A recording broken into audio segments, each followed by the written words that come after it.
अब यानी कल को जब आवाम बेचारी बिल नहीं दे सकेगी महंगाई की वजह से, कहेंगे पंखा चलाना बंद कर दें, या 1 घंटा पंखा चला लें, दूसरा घंटा ना चलाएं, और या बत्ती का इस्तेमाल कम कर दें, या फिर जब आवाम का जीना दूभर कर देंगे मजीद महंगाई से तो कह देंगे कि सांस लेना बंद कर दें, जीना ही छोड़ दें आप। कोई साजिश का सबूत नहीं मिला है, क्या कहेंगे? तो मैंने खुद देखा हुआ है कि जिसमें कि बड़ा क्लियरली ये चीजें डिस्कस हुई हैं और ये आई है कि मदाखलत हुई है। तो जाहिर है मदाखलत से पहले साजिश होती है, मदाखलत तो एग्जीक्यूशन का पार्ट है ना। जो राजा रियाज हैं, ऑपोजिशन लीडर ना होते। एक वन साइडेड है, एक पुतली सी हुकूमत बैठी हुई है जिसमें कि पार्लियामेंट में कोई ऑपोजिशन ही नहीं है।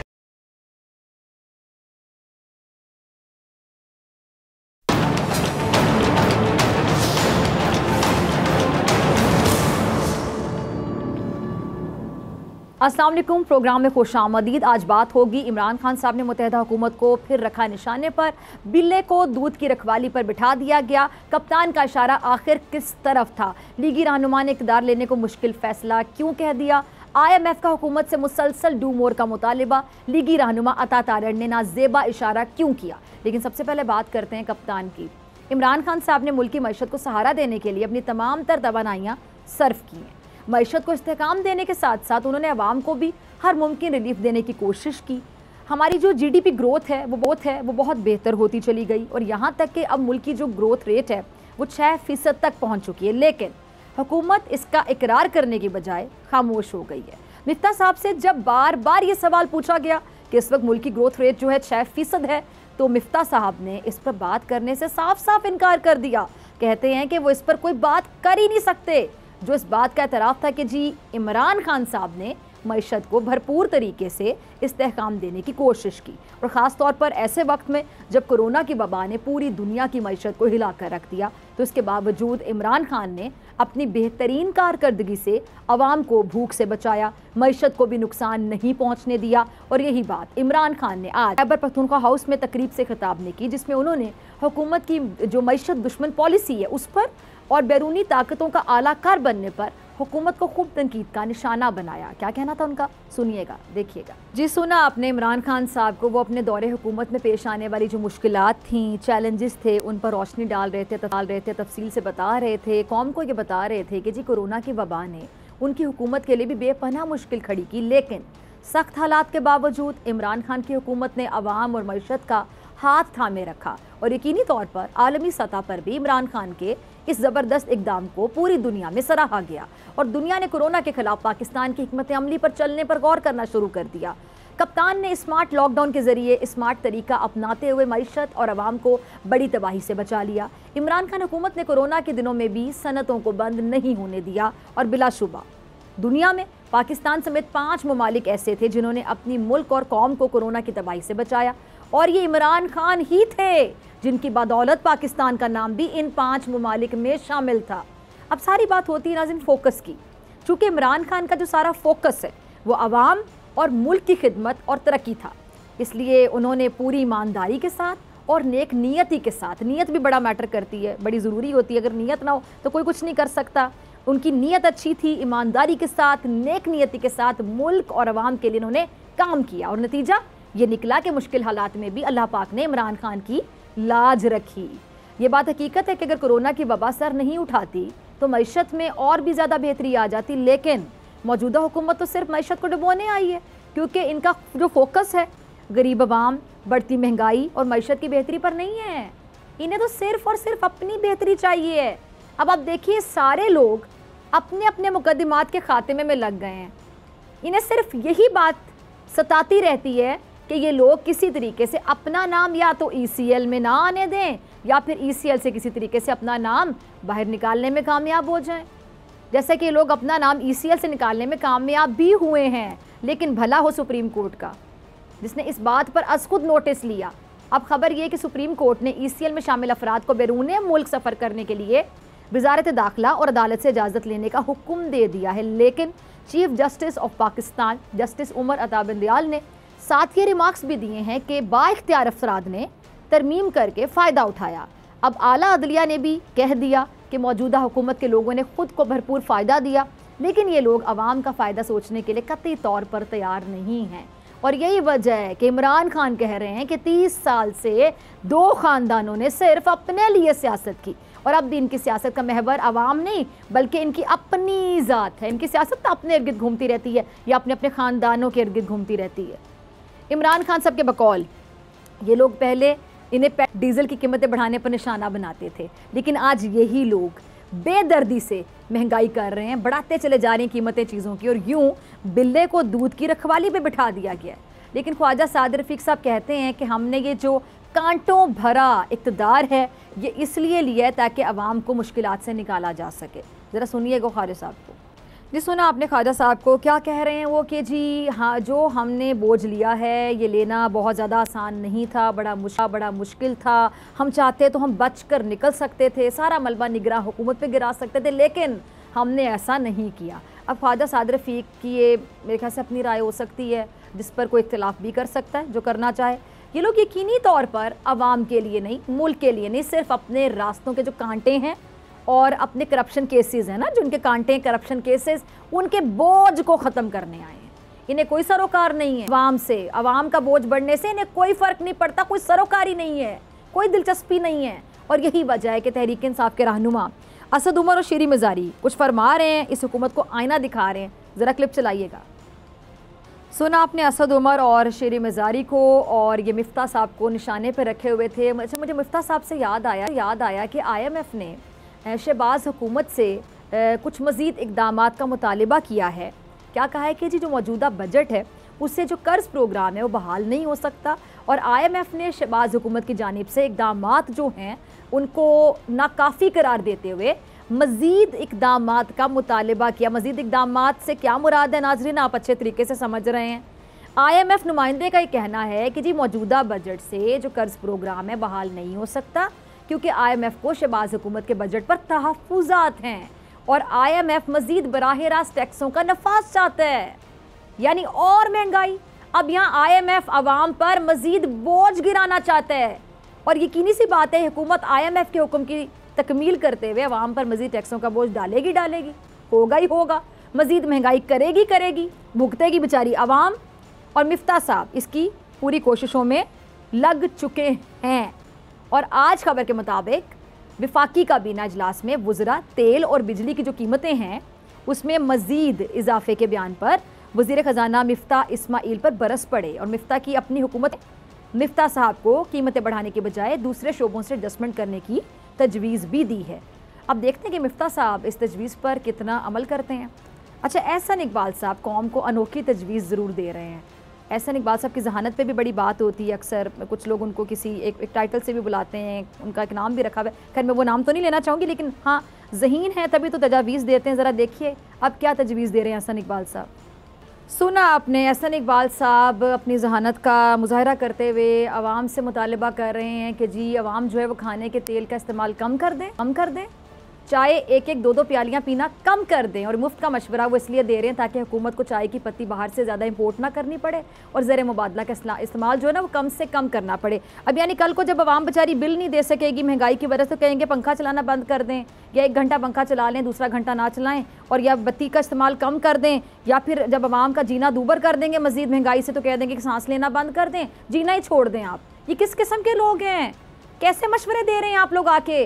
मेरा एहसन इकबाल साहब से एक सवाल है कि अगर सब कुछ बेचारी कौम नहीं करना है तो फिर आप लोग इक़्तिदार से क्यों चिमट गए? अगर आप लोगों ने यही बेबसी के लाचारी के नोहे पढ़ने थे कि महंगाई है, आवाम ये कर दे, आवाम वो कर दे, IMF के आगे हम लोग बेबस हैं, तो हम आवाम से कहेंगे कि आप जी चाय की जो पत्ती इस्तेमाल ही कम कर दें, 1 कप कम पीना शुरू कर दें, आप ये कर दें, आप वो कर दें, खाने का तेल कम इस्तेमाल करना शुरू कर दें। अगर आप लोगों ने भी इस तरह के मजाक ही करने थे आवाम के साथ तो सिर्फ इस सवाल का जवाब देते, फिर उनसे चलाने देते ना, उनको चलाने देते हुकूमत। आप लोगों को महंगाई का इशू था, बहुत से मसाइल थे, आप लोगों को आके बैठने की जल्दी थी। जब आपसे पूछा जाता था, मैंने 12 प्रोग्राम्स में पूछा था कि आप लोग करेंगे क्या, कैसे करेंगे महंगाई को कंट्रोल। जब ये चले जाएंगे इमरान खान साहब, पीटीआई की हुकूमत चली जाएगी, आप लोग आ जाएंगे इक़्तिदार की कुर्सियों पे बैठ जाएंगे, क्या करेंगे, क्या फॉर्मूला आपके पास, क्या सोचे आप लोगों ने, कोई सोल्यूशन है, कोई हल है? तो ये थे फिर हल कि हल ये देंगे कि आप जो तेल है ना वो कम इस्तेमाल करें, चाय का कप 1-1 कप कम कर दें, 1-2 प्यालियाँ कम पीनी शुरू कर दें। यानी अगर आपको बिल तंग कर रहा है, नहीं दिया जा रहा, पंखा चलाना बंद कर दें, बत्ती चलानी बंद कर दें, कल को कहेंगे सांस लेना बंद कर दें, जीना ही बंद कर दें। कौन लोग हैं आप? इक़्तिदार, आप लोग चिमटे में इक़्तिदार के साथ और अवाम से, कौम से कुर्बानियां मांगते चले जा रहे हैं। इक़्तिदार छोड़ दें, घर चले जाएं। अगर हर चीज़ की कुर्बानी बेचारी अवाम ने और कौम ने देनी है ना, आप घर चले जाएं। आप लोगों को तो बस नहीं चलता, आप लोग अवाम को जिंदा ज़मीन में दफन कर दें, क्योंकि आप लोगों को अवाम की फ़िक्र नहीं है। फ़िक्र ही क्या आप लोगों को? अगर आप लोगों को इतनी अवाम की वाकई फ़िक्र होती तो आप लोग वज़ीर आज़म हाउस के खाबे कम करते सबसे पहले, सरकारी पैसों पर गैर ज़रूरी दौरे कम करते सबसे पहले। अगर इतनी आपको कौम का पैसा बचाने की फ़िक्र होती ना, आप लोग किफ़ायतशारी से काम लेते। पहले प्रैक्टिकली आप लोग साबित करते कि हाँ हम कर रहे हैं किफ़ायतशारी, लेकिन वज़ीर आज़म हाउस को तो इश्तिहारात पर बेदरीग पैसा ज़ाया करने से फुर्सत नहीं मिले और वो अवाम के बारे में कुछ सोचें। ऐसा कैसे हो सकता है? पहले फुर्सत तो मिले इनको अपने कामों से। अब एहसान इकबाल साहब ने जो कौम से मुतालिबा किया, मुझे इस पर यकीन जाने ज़रा भी हैरानी नहीं हुई। कर सकते हैं ये मुतालिबा एहसान इकबाल साहब, मुझे हैरानी नहीं हुई, दुख हुआ है, तकलीफ़ हुई है, क्योंकि फिर ये लोग आते हैं बड़ी ढिठाई के साथ कहते हैं हम बहुत बड़े खैर ख्वाह हैं, हम रहबर हैं, हम आवाम के रहबर हैं, और ये फिर इस तरह की हरकत करते हैं, ऐसी स्टेटमेंट्स देते हैं तो बड़ी तकलीफ़ होती है। हैरानी मुझे बिल्कुल नहीं हुई, क्योंकि मैं एक्सपेक्ट कर रही थी कि कह सकते हैं, मुझे उम्मीद थी, तवक्को थी कि ये कुछ भी कह सकते हैं।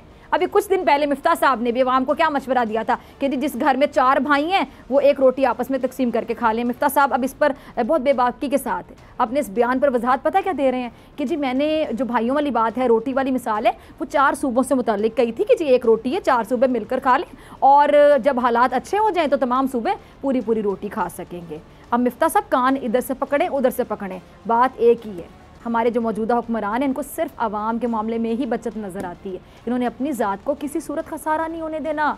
अभी हाल ही में शाहिद खकान अब्बासी साहब ने क्या कहा था कि ज़्यादा से ज़्यादा बिजली की लोड शेडिंग करके जो कई मिलियन डॉलर्स है बचाए जा सकते हैं, यानी आवाम बिजली के बिल की जो ढेरों रकम है वो भी अदा करें, लोड शेडिंग, सख्त गर्मी के अजाब को भी बर्दाश्त करें, क्योंकि इन हुक्मरानों को तो आवाम ही कुर्बानी का बकरा लगते हैं ना। अब सवाल है कि मौजूदा हुकूमत के लोग अवाम की आंखों में धूल झोंकते हुए इमरान खान को मौशी बदहाली का जिम्मेदार कैसे ठहरा रहे हैं। हालांकि अभी हालिया दिनों में हुकूमत की जानिब से जारी किए जाने वाला जो इक्तिसादी सर्वे है, इस बात का क्या वाज़ेह सबूत नहीं था कि इमरान खान ने मईशत को नई डगर पर चला दिया था, जो इम्पोर्टेड हुकूमत को किसी तौर पर कबूल नहीं था? और क्या सबूत चाहिए था? इसलिए ये इमरान खान को नाकाम करने के चक्कर में मुल्क और अवाम से भी दुश्मनी निकाल रहे हैं।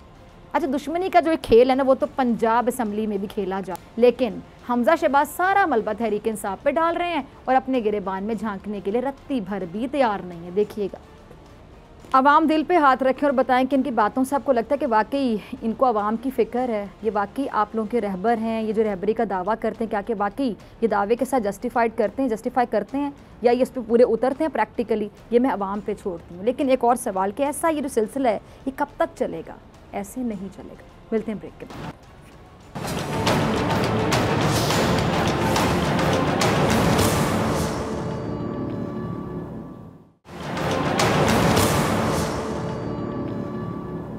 वेलकम बैक नाजरीन। IMF का शहबाज हुकूमत को कर्ज देने से इनकार, एक और बड़ा मुतालिबा कर दिया। सुप्रीम कोर्ट ने रिमार्क्स दिए हैं कि बाइख्तियार अफराद ने ECL कवानीन में तरमीम के फ़ायदा उठाया है और पंजाब हुकूमत को नया बजट पेश करने का चैलेंज। साबिक वज़ीर आज़म इमरान खान साहब कहते हैं कि इम्पोर्टेड हुकूमत को गरीब तबके की नहीं, अमरीका की फ़िक्र है। इन सब पे बात करने के लिए मेरे साथ मौजूद मेहमान मौजूद हैं, किसी तारुफ के मोहताज नहीं। साबिक वफाकी वज़ीर, सीनियर रहनुमा तहरीक इंसाफ शिबली फराज साहब। शिबली साहब, बहुत शुक्रिया वक्त देने के लिए। शिबली साहब, खबर है कि जी IMF को शहबाज हुकूमत के बजट पर बहुत तहफ़्फ़ुज़ात हैं और IMF बराह रास्त मज़ीद टैक्सों का नफाज भी चाहता है। इतनी महंगाई करने के बाद भी मौजूदा हुकूमत IMF को खुश नहीं कर सकी, तो अब आगे क्या होगा? आपको क्या लगता है, क्या ये जो शहबाज हुकूमत है नए इलेक्शन से पहले बारूदी सुरंगें लगा रही है? देखें जी, पहली बात तो ये है कि जो IMF का एतराज़ात, ये वो बजट है जिससे न कोई खुश है न कोई खफा है। उसकी वजह ये है कि इसको किसी ने अहमियत ही नहीं दी है।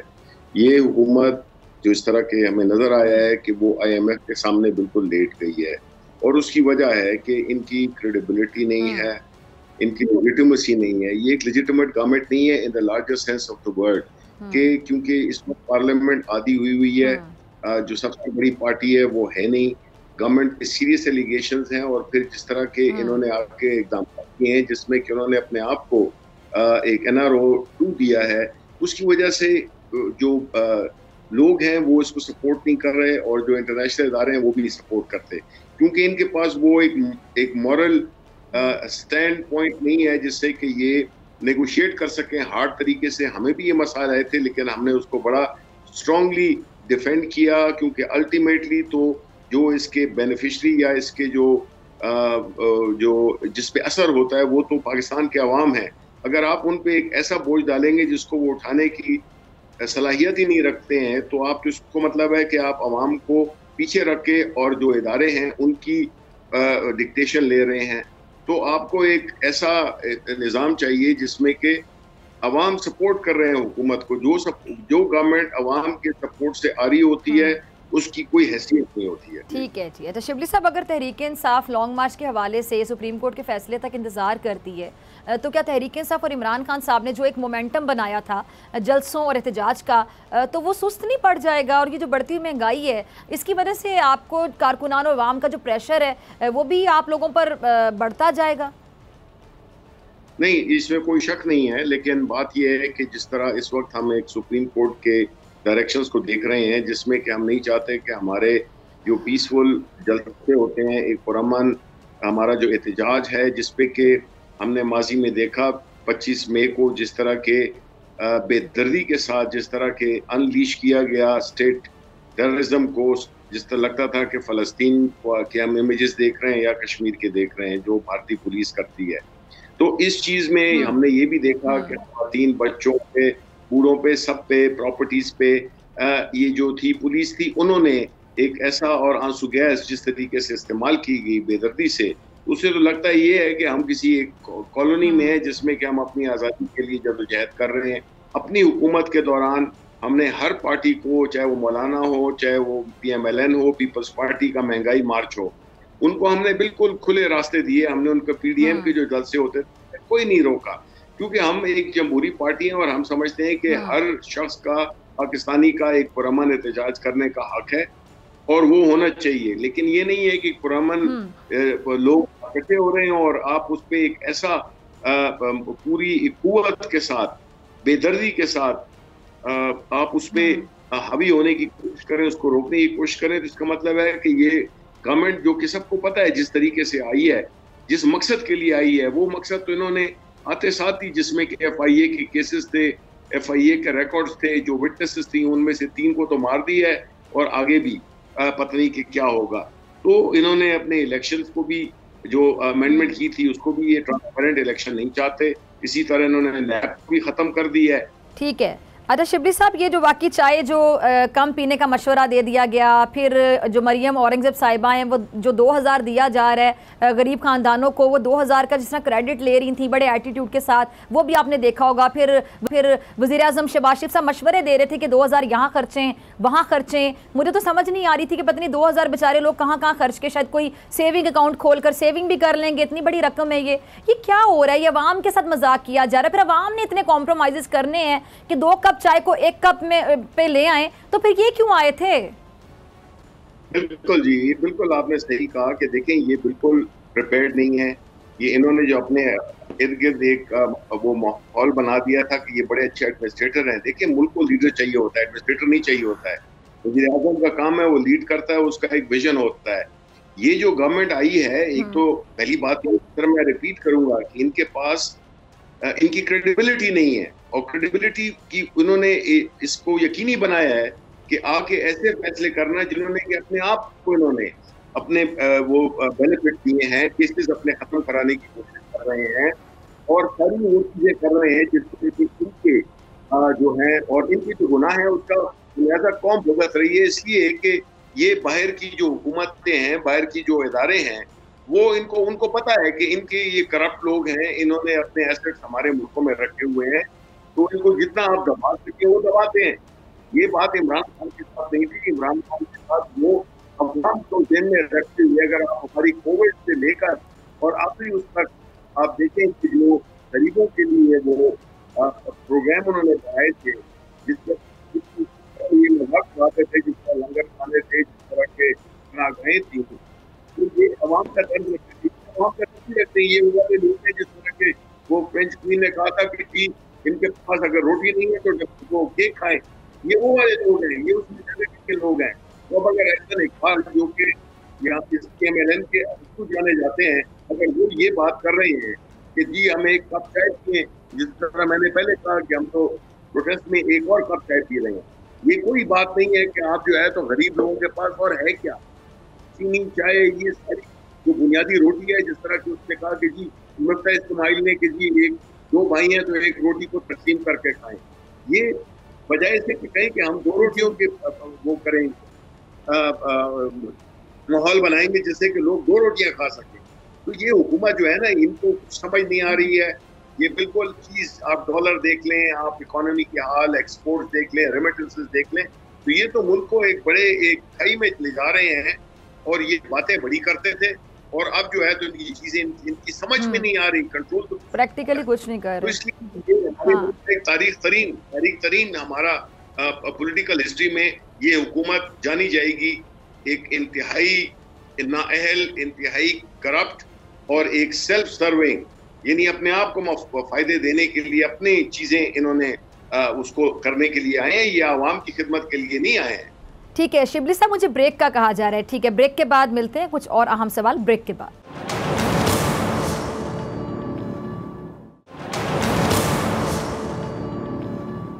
Welcome back. शिबली फराज साहब मेरे साथ मौजूद हैं। जी शिबली साहब, मैं आपकी तरफ आना चाहती हूँ। अच्छा शिबली साहब, कल साबिक वज़ीर-ए-आज़म इमरान खान साहब ने कहा था कि जी मौजूदा जो सियासी और माशी बहरान से ताकतवर हल्के जो हैं ना वो भी परेशान हो गए हैं और बहरान से निकलने का बाकायदा सोच रहे हैं। तो आपको लगता है कि ताकतवर हल्के मौजूदा मुत्तहिदा हुकूमत से खुश नहीं हैं और जल्द इंतखाबात के हक में, क्योंकि इमरान खान साहब ने इतनी बड़ी बात ऐसे तो नहीं कही होगी?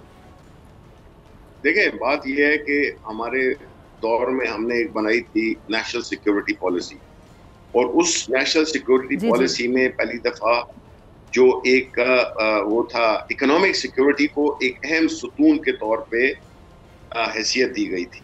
अब इकोनॉमिक सिक्योरिटी जो कि इस वक्त अंडर अटैक है, उससे सारे देखिए, इससे हमारा डिफेंस, इससे हमारी पूरी नेशनल सिक्योरिटी जुड़ी हुई है कि कैसे हम एक ऐसी इकोनॉमी लेके चल रहे हैं जिसमें कि हमें जो हमारी जो जरूरियात हैं, जो हमारी मुश्किलात हैं, चाहे वो डिफेंस रिलेटेड हो, चाहे वो मुल्क को तरक्की की राह पे डालने के लिए हो, वो सारे बिल्कुल वो हैं, इस वक्त वल्नरेबल हैं, यानी कि उसकी कोई वो नहीं है, नजर नहीं आ रहा है हमें। तो जो इमरान खान साहब ने जो बात की है वो बिल्कुल ठीक की है कि हमें इस वक्त जो है तो हमें चाहिए ऐसे हालात जिसमें कि एक ऐसा सियासी अदम इस्तेकाम हो, एक अवाम में एक इज़्तिराब पाया जाता हो। इन चीज़ों को हल करने के लिए आप अवाम के पास उनका फ्रेश मैंडेट, जो कि एक स्ट्रॉन्ग हुकूमत आए और वो अवाम के बेनिफिट में फैसले कर सके। तो इलेक्शंस एक इंतहाई ज़रूरी इस वक्त रिक्वायरमेंट बन गई है, जो कि न्याय का एक डिमांड है बुनियादी, और एक ही डिमांड है कि इस किस्म के हालात से निकलने का एक ही तरीका है कि वो ट्रांसपेरेंट फ्री इलेक्शंस करवाए जाएं। अच्छा शिबली साहब, उस दिन मुझे प्रोग्राम के दौरान गुलजार साहब की लिखी हुई कुछ लाइनें याद आ गई थी, मैं ज़रा शेयर करना चाहूँगी। एक बार वक्त से लम्हा गिरा कहीं, वहाँ दास्तां मिली लम्हा कहीं नहीं। ये लम्हों की गेम है, लम्हों की गेम, इसको समझने की ज़रूरत है कि एक एक लम्हा घंटे में तब्दील होता है, फिर घंटे जो हैं वो दिन में तब्दील होते हैं, दिन हफ्तों में तब्दील होते हैं, हफ्ते महीनों में तब्दील होते हैं। हमारे मुल्क के जो हालात हैं, ख़ासतौर पर मईशत के जो हालात हैं, ये जो मुत्तहिदा हुकूमत आई, आप लोगों को हटा कर आई, ज़बरदस्ती आ गई, अभी खुद कुछ परफॉर्म नहीं कर पा रहे हैं, और फिर आप लोग भी ज़ाहिर बात है इलेक्शन चाहते हैं, अर्ली इलेक्शन चाहते हैं। अगर ये लोग नई इलेक्शन की तरफ जाते तो फिर क्या मामलात होंगे, सड़कों पर आएंगे, क्या करेंगे? जब आप लोग पहले आए थे लॉन्ग मार्च करने के लिए, लेकिन हालात को देखते हुए इमरान खान साहब ने बड़ी बुर्दबारी का मुजाहरा किया, समझदारी का मुजाहरा किया कि आप 6 दिन का उनको डेडलाइन दे के चले गए थे, अल्टीमेटम दे के। तो अब अगर सड़कों पर आते हैं, हालात खुदा ना खासा कशीदा भी हो सकते हैं, क्योंकि राना सनाउल्लाह साहब जिस तरह की बातें करते हैं, आपको पता है, जो सोच रखते हैं, तो फिर खुदा ना ख्वास्ता मामला इंतशार की तरफ भी जाते, आप देख सकते हैं। यही वजह तो है जिसमें कि इमरान खान साहब ने अपना जो ये माजी का जो 25 मई का जो हमारा तजुर्बा था, जिसमें कि आम लोगों पे, बच्चों पे, खवातीन पे, बूढ़ों पे, सब पे, पुराने लोगों पे जो जिस तरह की जुल्म किया गया, जिस तरीके से, जिस बेदर्दी के साथ उनको मारा गया, आंसू गैस की गई, रबर गोलियां चलाई गई, ये सारा कुछ, तो ये माफिया का स्टाइल होता है जी कि आप एक दहशत फैला दो। अब वो दहशत जो है तो आहिस्ता आहिस्ता वो जो नफरत है वो उसमें बदल रही है। वो ये इसको अपना, जिसे कहते हैं ना, अपनी लग को स्ट्रेच ना करें, यानी अपनी जो इन्होंने जो इनकी किस्मत है उसको मजीद टेस्ट में ना लाएं, क्योंकि अगर एक दफा अवाम अगर इमरान खान ने कॉल दे दी, जो कि इंशाल्लाह हम देंगे, लेकिन हम पुरअमन के हैं, हम सिर्फ सुप्रीम कोर्ट की तरफ देख रहे हैं कि वो हमारे इस पॉलिटिकल राइट को रास्ता दे, जिससे कि हम ये काम कर सकें और जो रियासत की जो वो है कुव्वत है वो आम पाकिस्तानियों के खिलाफ इस्तेमाल ना हो। एहतजाज हक है और हमारा जो ये डिमांड है कि इलेक्शन कराने, इससे ज्यादा डेमोक्रेटिक डिमांड आप मुझे बताएं कहीं पे हो सकती है? जितना आउटपोर, जितना यानी लोग बाहर निकले हैं इस हुकूमत के जाने के बाद, क्योंकि उनको गुस्सा इस बात पे कम है कि जी हमें वो वोट आउट किया गया है या कराया गया है, इन द सेंस कि जिस तरह के लोटे एक तरफ कर दिए गए, फिर इस तरह तो हुआ। उससे ज्यादा गुस्सा इनको इस बात पे है कि इन लोगों को ले आए हैं जिसने कि मुल्क को इस नहश पे पहुंचाया है, जिसमें कि मुल्क की इकोनॉमी, हमारे तो 3.5 साल थे ना, इन्होंने तो 30 साल हुकूमतें की हैं, तो मुल्क क्यों इस तरह का वो है कि इन्होंने इस मुल्क को खुदा न खास्ता सोमालिया बना दिया है।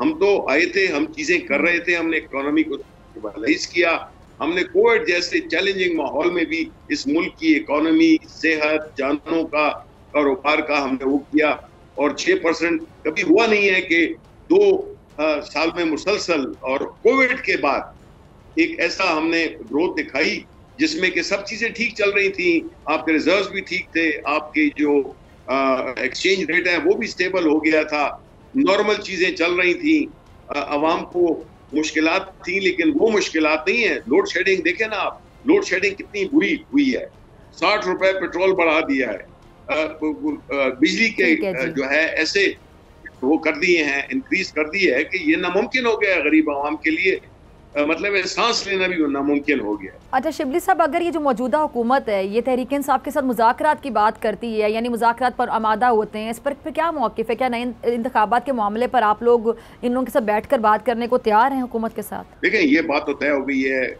अवाम ने भी देख लिया है, सब लोगों ने देख लिया है कि ये इनके बस की बात नहीं। ये इस मुल्क को चलाना, जिस तरह के ये एक नोज डाइव पे ले गए हैं मुल्क की इकोनॉमी को, ये एक बहुत ही खतरनाक सिचुएशन में ले गए हैं, जिससे कि आपको खुदा न खास्ता खाना जंगी हो सकती है, लोग निकल आएंगे, बिकॉज जो क्राइम रेट है वो कितना बढ़ जाएगा और बढ़ गया है। ये सारी चीजें बिकॉज आपने गरीब लोगों को उनकी जिंदगी तकरीबन नामुमकिन बना दी है।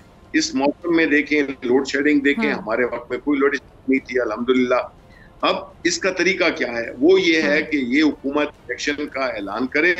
अच्छा, अब इलेक्शन के हवाले से भी एक और सवाल आता है ना जहन में, जो अभी जो मौजूदा इलेक्शन कमिश्नर है उन पे आप लोगों को तहफ़्फ़ुज़ात हैं, तो फिर अगर आपको तहफ़्फ़ुज़ात हैं, आप लोगों को उन पर एतमाद नहीं है, एतबार नहीं है, तो फिर किस तरह से उनकी ज़ेर निगरानी जो इंतखाबात होंगे जो उनमें मतलब आप उन पे आप अपना एतमाद कैसे शो करेंगे? इस मुल्क में हमने ये देखा है कि जितने भी इंतखाबात हुए हैं वो हमेशा कंट्रोवर्शियल रहे हैं। कभी पीपल्स पार्टी ने एतराज़ किया, कभी नून लीग ने किया, हमने किया। इसका जो बेहतरीन तरीका था जिसमें कि हमारी पार्टी ने और हमारी हुकूमत ने एक ऐसा बिल लाया था जिसमें कि इस इलेक्शन को बड़ी हद तक वो फ्री, फेयर और ट्रांसपेरेंट इलेक्शन की तरफ ले जा सकता था, लेकिन चूंकि इनकी इंटरेस्ट में नहीं है, ये हमेशा इन्होंने गैर शफाफ इलेक्शन के जरिए, चाहे वो सिंध में हो, पीपल्स पार्टी अपने वहाँ पे चक्कर चलाती है, चाहे पंजाब में PML नून हो, ये सारे जो है तो एक पुराने तरीकों से इलेक्शन को मैनिपुलेट करने के आदी हैं। तो इन्होंने देखें आते साथ ही इमरजेंसी में और अवाम के लिए कुछ भी नहीं, उन्होंने बल्कि हक ले लिया ओवरसीज पाकिस्तानी से, जो कि हमारे यहाँ $30 अरब से ज्यादा इमरान खान की हुकूमत में रिकॉर्ड जो है तो बाहर से पैसे आते थे, उनका हक भी छीन लिया। और अब एक दूसरा एक वो किया इन्होंने जिसमें कि EVM को इन्होंने खत्म कर दिया, जो कि इलेक्शन डे में जो धांधली होती है उसके लिए बिल्कुल एक फूल प्रूफ सिस्टम था, और वो उन्होंने उसको नहीं किया। अच्छा शिबली साहब, कुछ लोगों का ये भी ख्याल है कि जलसे और एहतजाज के साथ साथ तहरीक इंसाफ को पार्लियामेंट में बैठना चाहिए था, ताकि जो हुकूमत है अपनी मर्जी की जो कानून साजी है वो आसानी से ना कर पाती। और क्या आपको नहीं लगता तहरीक इंसाफ नहीं समझती कि अगर ऐसा होता तो आज ये जो राजा रियाज हैं अपोजिशन लीडर ना होते, जो सबको पता है कि मुस्तकबिल में नवाज लीग का टिकट लेने का ऐलान कर चुके हैं? देखें, इसमें तो कोई शक नहीं कि इस वक्त अपोजिशन है ही नहीं।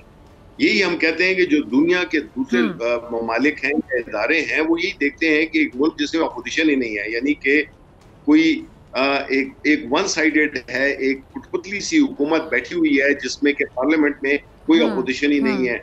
हमारा एतराज यही था कि हम नहीं चाहते थे कि इस हुकूमत को वो जस्टिफिकेशन दें, वो मॉरल जस्टिफिकेशन, वो लेजिटिमेसी दें, क्योंकि इन्होंने तो तादाद में तो हम कम हो गए थे, बिकॉज वो सारे जो वोटे थे सारे उधर चले गए।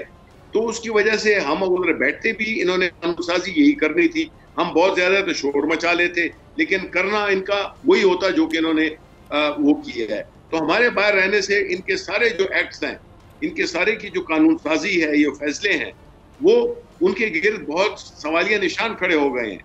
तो हम उसको जस्टिफाई नहीं देना चाहते कि हम उसका हिस्सा बने कि जी इन्होंने तादाद भी अपनी ज्यादा कर ली आर्टिफिशियली, और कानून साजी भी वही करेंगे जो कि इन्होंने की है, और हम भी उसमें शामिल तो कहते हैं कि जी ऑपोजिशन की उस पर वो की।